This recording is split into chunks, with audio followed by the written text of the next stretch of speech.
किसान भाई, माताएं, बहनें और नौजवान साथियों, मैं इस कार्यक्रम में आए हुए सभी हमारे आदरणीय बुजुर्गों का, उपस्थित सभी लोगों का बहुत बहुत धन्यवाद और आभार प्रकट करूंगा।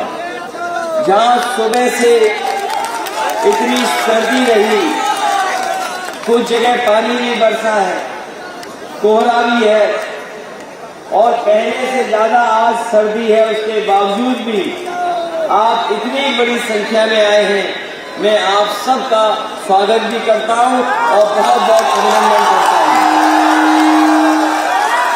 मैं कई बार इस रास्ते से गुजरा हूं। जब मुझे कन्नौज से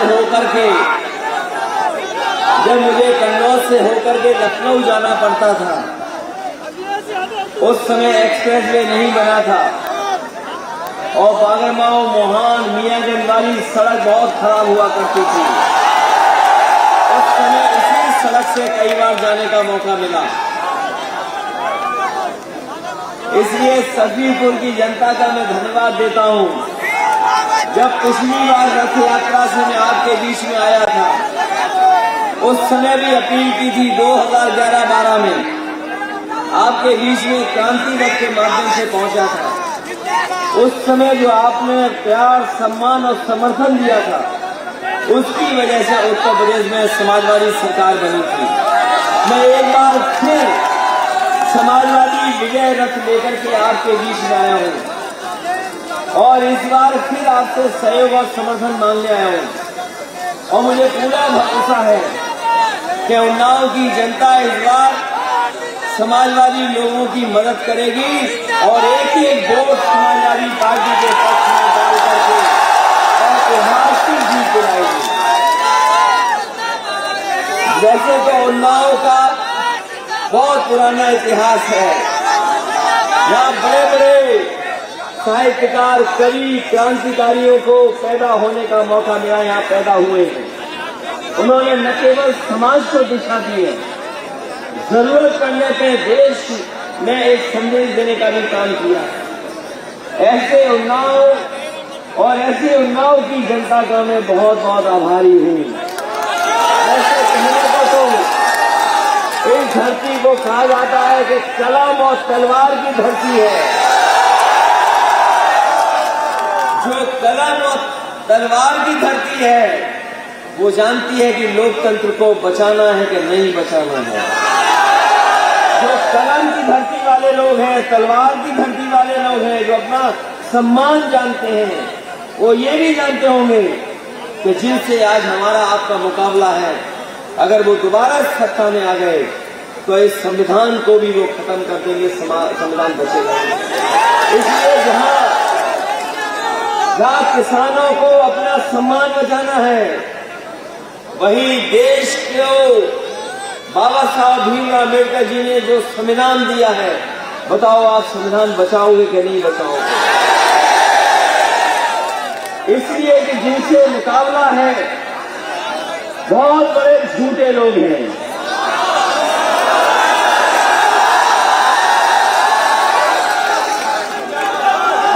एक धरती पर एक हिटलर के जमाने में झूठ फैलाने वाला आया था। जिन्होंने इतिहास पढ़ा होगा वो जानते होंगे, कि हिटलर के जमाने में हिटलर का एक बहुत बड़ा प्रचारक था जो झूठा प्रचार करता था, जो हिटलर के साथ था। मैं समझता हूं आज धरती पर उसके बाद अगर कोई सबसे बड़ा झूठा है तो वो भारतीय जनता पार्टी के अंदर उपस्थित है। अभी आजकल आप बहुत तस्वीरें देख रहे होंगे, टीवी पर भी और मोबाइल पर भी। एक तस्वीर बहुत देख रहे होंगे आप लोग,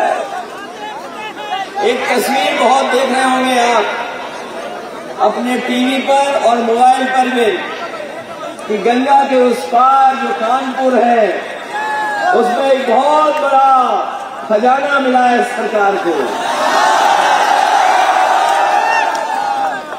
और इतना खजाना मिला है कि अभी तक उत्तर प्रदेश में आजादी के बाद इतना बड़ा खजाना छापे में किसी को नहीं मिला होगा। जब 3 दिन में नहीं गिना गया, 3 दिन में नहीं गिना गया, आज तक भी रुपया गिना जा रहा है, अभी भी पैसा गिना जा रहा है वहां पर।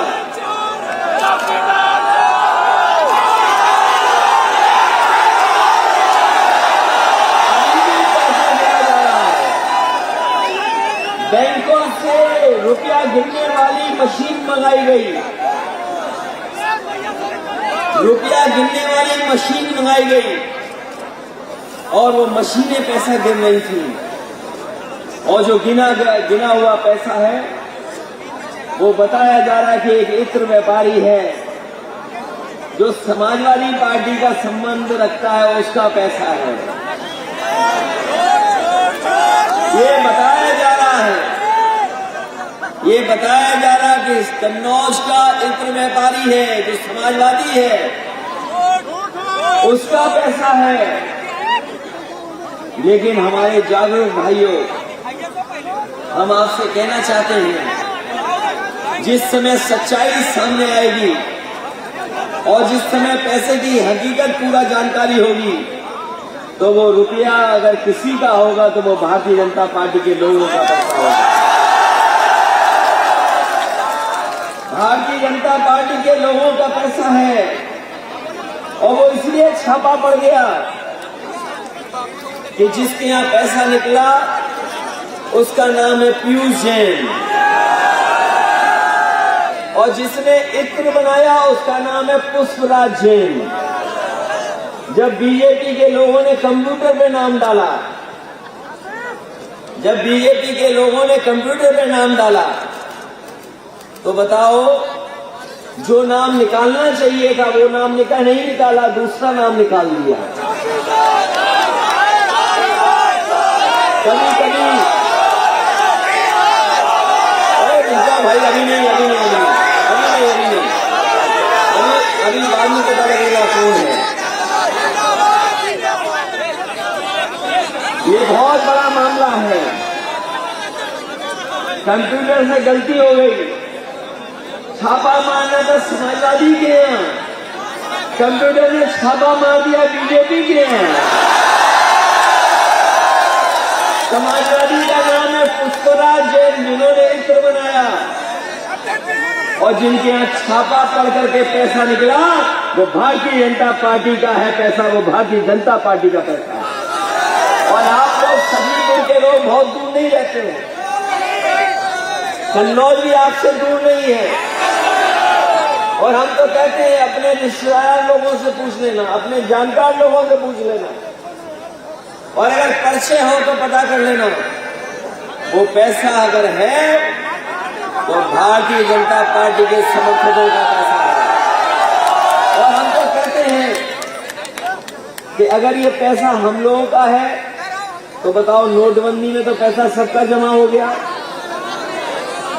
किसी का बचा जिसमें नोटबंदी का पैसा है। जिस समय नोटबंदी लागू हुई थी, आपका हमारा घरों में रखा पैसा सब जमा हो गया, किसी को नहीं मिला पैसा, सबका पैसा जमा करा लिया। जो पैसा वहां मिल रहा है वो सब नए नोट हैं, सब नए नोट हैं। और बताओ, आप लोग अगर बैंक में जाओगे बिना सिफारिश के किसी को नया नोट मिलता है क्या? और जब गड्डी चाहिए हो तो बताओ, सिफारिश करनी पड़ती कि नहीं करनी पड़ती? और जो नई गड्डी है उसमें बैंक का नाम भी है। तो हम तो बीजेपी के लोगों से कहेंगे, ढूंढो कि किस बैंक से पैसा निकल करके आया है। अगर किसी का पैसा है तो वो भारतीय जनता पार्टी के लोगों का पैसा है। जिस समय फोन कॉल निकलेंगे, सीडीआर निकलेगा, उस समय जनता को जानकारी हो जाएगी कि आखिरकार किसका पैसा है। इसलिए मैं आपसे कहने आया हूं, सवाल पैसे का तो अलग है, पैसे का तो अलग सवाल है, लेकिन बीजेपी के लोग बताओ, आपने किसानों को भरोसा दिलाया था कि उनकी आमदनी दुगनी हो जाएगी, आय दोगुनी हो जाएगी। अभी आपने धान बेचा होगा, बताओ आपका धान लुट गया कि नहीं लुट गया? और जब आप खाद लेने गए होगे, लाइन में लगना पड़ा, आपको खाद नहीं मिली होगी। और अगर खाद मिली भी होगी, अगर खाद आप लेकर के आ गए होगे, तो जब घर आकर के देखा होगा तो 5 किलो की चोरी हो गई कि नहीं हो गई? डीजल पेट्रोल कहां पहुंच गया? बताओ, पेट्रोल 100 से पार हो गया कि नहीं हो गया? हो गया पार कि नहीं हो गया? और जो हमारे गरीब कभी कभी पकौड़ा बना लेते थे, सब्जी बना लेते थे, वो सरसों का तेल कहां पहुंच गया बताओ? जब हमारा किसान अपने खेत में सरसों पैदा करता है, तब उसे सरसों की कीमत नहीं देते। और जब सरसों का तेल बाजार में आता है, तो बताओ हमारे गरीबों को सरसों का तेल कितना महंगा खरीदना पड़ रहा है। और याद रखना, अभी तो डीजल पेट्रोल महंगा हुआ है। अभी जनवरी आने दो, 1 हफ्ते बाद आपके जूते और कपड़े भी महंगे हो जाएंगे। ये इंतजाम सरकार कर रही है। और हमारे बाबा मुख्यमंत्री कुछ जानते ही नहीं है। हम लोग तो उन संस्कारों को जानते हैं कि अगर कोई बाबा हो, कोई योगी हो, तो दूर से ही प्रणाम कर लेते हैं। लेकिन बताओ, ये बाबा योगी कैसे हैं? सुबह से झूठ बोलना शुरू करते हैं, और शाम आते आते वहां झूठ बोलते हैं। इतना झूठा बाबा, इतना झूठा योगी कहीं नहीं देखा होगा। कहीं आपने देखा इतना झूठा योगी?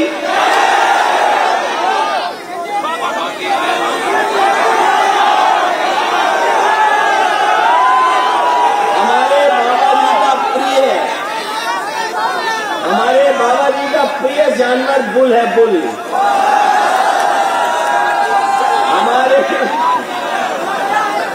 जो हमारे बाबा मुख्यमंत्री जी हैं, उनकी प्रिय चीज है बुल। बताओ, बुल है कि नहीं उनका प्रिय? हम हिंदी में इसलिए नहीं बोल रहे हैं कि वो ज्यादा बुरा मान जाएंगे। वैसे बुल की हिंदी तो सब जानते होंगे, सांड। जो सरकार सांड न पकड़ पा रही हो, बताओ वो हमारे किसानों का भला क्या करेगी?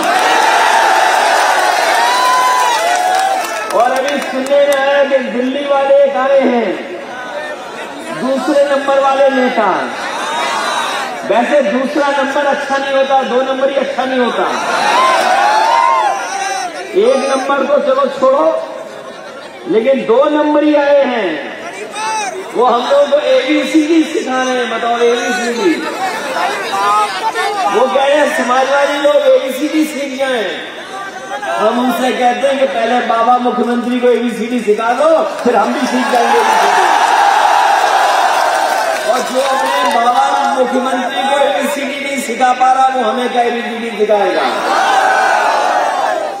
इसलिए इस चुनाव में इनके धोखे से बचना। ये धोखेबाज लोग हैं, ये झूठ बोल करके वोट लेते हैं, ये साजिश कर करके वोट लेते हैं, ये षड्यंत्र कर करके वोट लेते हैं, ये जाति को लड़ा करके वोट लेते हैं, धर्म के खिलाफ नफरत फैला के वोट लेते हैं, किसी को अपमानित करके वोट लेते हैं। लेकिन हम समाजवादी लोग किसानों को मदद करना चाहते हैं, किसानों का भाग्य सुधारना चाहते हैं, हम अपने किसानों को खुशहाल बनाना चाहते हैं, और इसलिए हम आपकी मदद चाहते हैं। ये नौजवान जो है, जिनके हाथ में नौकरी रोजगार नहीं, लेकिन बाबा मुख्यमंत्री कहते हैं हमने सबको रोजगार दे दिया। अभी भाषण सुन रहे थे उनका, लखनऊ के स्टेडियम का, हम उनका भाषण सुन रहे थे लखनऊ स्टेडियम का, और उस स्टेडियम में कह रहे थे कि हमने इतने लाख नौकरी दे दी, 1 करोड़ रोजगार दे दिए। बताओ सभी उम्र के हमारे नौजवानों कितनों को नौकरी रोजगार मिल गया है, कितनों को रोजगार मिल गया है। ये सरकार ऐसी है जो नौकरी और रोजगार नहीं दे सकती, ये नौकरी और रोजगार नहीं दे सकती। अगर कोई रोजगार नौकरी दे सकता है तो वो समाजवादी लोग हैं जो नौकरी और रोजगार दे सकते हैं। ये कभी कभी आरोप लगाते हैं कि हम कुछ बनने नहीं देंगे, हम समाजवादी लोग हैं जो कम समय में चीजें बनाते हैं। आपके बगल में जो सड़क बनी है, एक्सप्रेस वे बना है, आपने देखा होगा पूरे देश की सबसे अच्छी सड़क बनाई है, और ऐसी सड़क बनी है जरूरत पड़ने तो उसमें हवाई जहाज भी उतारे जा सकते हैं। आप बताओ सबसे पहले सड़क पे हवाई जहाज किसने उतारने का काम किया है? और हमारी नकल करके हवाई जहाज उतारने के नहीं उतार रहे हैं। जो काम समाजवादी लोग 5 साल पहले करके छोड़ चुके हैं वो आजकल भारतीय जनता पार्टी के लोग कर रहे हैं। ये ऐसे लोग हैं, ये ऐसे लोग हैं जो नाम बदलने वाले हैं, रंग बदलने वाले हैं, शिलान्यास का शिलान्यास करते हैं, उद्घाटन का उद्घाटन करते हैं। और अगर किसी को नाम बदलवाना हो तो दरखास्त हमें दे देना, हम बाबा मुख्यमंत्री को दे देंगे, नाम अपने आप बदल जाएगा। इसलिए आपसे हम कहना चाहते हैं, अभी स्टेडियम में बहुत बटे थे स्मार्टफोन और बटे थे टैबलेट। बताओ नाव के सखीपुर के नौजवानों कितनों को मोबाइल मिल गया? बाबा झूठ बोल रहे हैं कि नहीं बोल रहे हैं? कितनों को टैबलेट मिल गया? किसी को टैबलेट मिला तो बाबा झूठ बोल रहे हैं कि नहीं बोल रहे हैं? किसी को नौकरी मिली, हमारे किसानों को धान की कीमत मिली, बोरी में चोरी हो गई, पेट्रोल 100 से पार हो गया। ये वही लोग हैं जो कहते थे हवाई चप्पल में चलने वाले को हवाई जहाज में बैठाएंगे। और जब से डीजल पेट्रोल महंगा हुआ है, हमारी गरीबों की जेब काट करके अमीरों की तिजोरी भरने का काम अगर कोई कर रहा है तो भारतीय जनता पार्टी कर रही है। हर चीज बेची जा रही है कि नहीं बेची जा रही?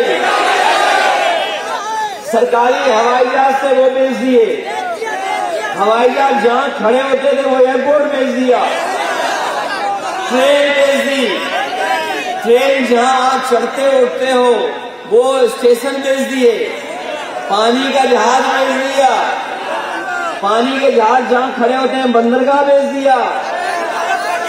और अभी तक तो ये फेंकू सरकार थी, लेकिन देश बेच कर ये बेचू सरकार हो गई है।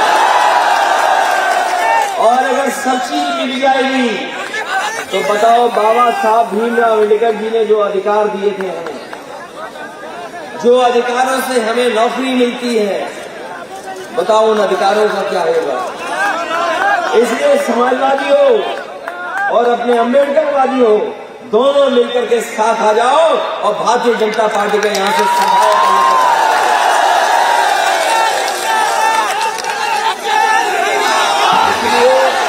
एक बार फिर हम आपका धन्यवाद देते हैं और हाथ जोड़ करते हैं। मुझे उम्मीद है कि आने वाले समय में आप साइकिल की रफ्तार बढ़ा देंगे। मैं एक बार फिर इंद्रजीत सरोज जी का धन्यवाद देता हूँ, आपके सुधीर रावत जी का धन्यवाद देता हूँ, अजय दिवाकर जी का धन्यवाद, पूरी जी का धन्यवाद, जितेंद्र रावत जी हैं। मनीष पुरी जी का और सुनील चौधरी जी का बहुत बहुत धन्यवाद देता हूँ और साथ ही साथ इस मंच पे उपस्थित सभी नेताओं का बहुत बहुत धन्यवाद। और इतनी सर्दी में इस कार्यक्रम को सफल बनाया, मैं आपको बधाई देता हूँ और भरोसा दिलाता हूँ आपकी दवाई का इंतजाम, आपके इलाज का इंतजाम, आपकी पढ़ाई का इंतजाम, आपके लिए एम्बुलेंस, पुलिस के लिए 100 नंबर की व्यवस्था की थी। इससे बेहतर व्यवस्था अगर हमें करनी पड़ेगी तो रोजगार को लेकर के अपने किसानों को खुशहाल बनाने के लिए और किसानों को अगर हमें ज्यादा भी सुविधा देनी पड़ेगी तो सुविधा देने का काम करेंगे। साथ ही साथ अपनी माताओं बहनों को जो पेंशन 500 रुपए देते थे, हमें अगर 3 गुना भी करनी पड़ी, 1500 देनी पड़ी महीने, तो अपनी माताओं बहनों के सम्मान के लिए 1500 पेंशन देने का पढ़ाई को लेकर ये अभी मुझे बताया कि यहाँ पर पढ़ाई के लिए इंतजाम करना पड़ेगा और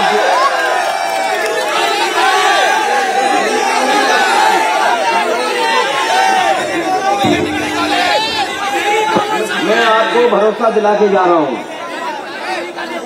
अरे रुको भाई, ये जो दीवाना है ये जानता नहीं पढ़ाई के लिए क्या चाहिए इसको। बीजेपी वाली गलती मत करो। ढूंढ रहे थे पुष्पराज जैन को कंप्यूटर पे नाम लिख करके और मिल गया पीयूष जैन। छापा मारना तो समाजवादियों का, छापा मार लिया बीजेपी ने अपने ऊपर।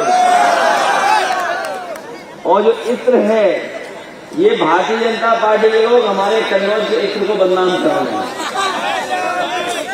ये इत्र ऐसा है जो नफरत मिटा देगा, वो इत्र था। मैं अपने नौजवानों को कहना चाहता हूं कि जिस तरीके से समय बदला है, आज हर एक के हाथ में मोबाइल है और हर आदमी इंटरनेट चलाना जानता है, गूगल से जानकारी हासिल करना चाहता है और हासिल भी कर लेता है। समाजवादियों ने लैपटॉप भी बांटा था और लैपटॉप बांट करके अपने नौजवानों को कम से कम दुनिया से जोड़ने का काम किया था और दुनिया का सबसे बेहतर लैपटॉप दिया था। जहां कहीं भी आज भी लैपटॉप जिस गांव में होगा, अगर आप चलाते होंगे तो आज भी नेताजी और हम ही समाजवादी लोग उसमें दिखाई देते होंगे। आज मोबाइल से ये नौजवान खाना मंगाना चाहे तो खाना मंगा लेते हैं, कोई जानकारी हासिल करना चाहते तो जानकारी हासिल हो जाती है। और ये जो नई चीज है व्हाट्सएप, अंदर ही अंदर क्या चल रहा है कोई नहीं जानता।